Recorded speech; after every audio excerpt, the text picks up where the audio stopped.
Sir நான் இங்க வந்தப்போ என்னோட சேலரி 10,000 ரூபாய் தான். இப்போ 2 வருஷம் ஆச்சு.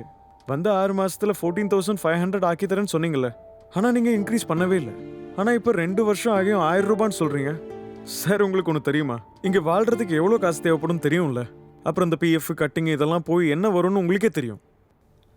அதெல்லாம் எல்லாருக்கும் தெரிஞ்சது தானே. எனக்கு இந்த வேலை வேண்டாம் சார். அப்போ நான் சொன்னது உனக்கு புரியல.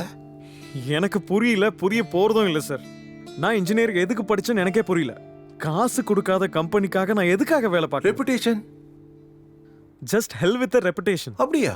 அப்புறம் என்ன?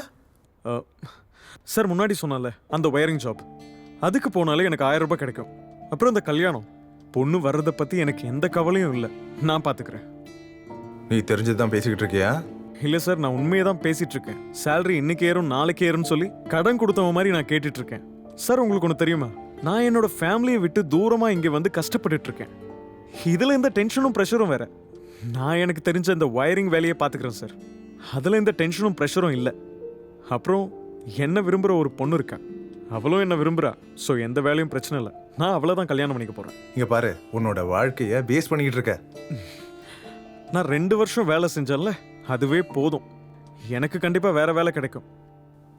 ஓகே, உன்னோட விருப்பம். ம். டேய், மத்தவங்க யாரும் உடம்பு பாத்துக்கோடா.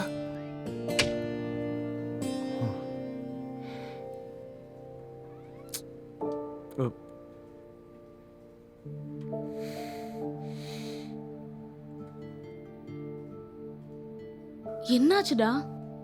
நான் இந்த வேலையை ரிசைன் பண்ணிட்டேன். என்ன?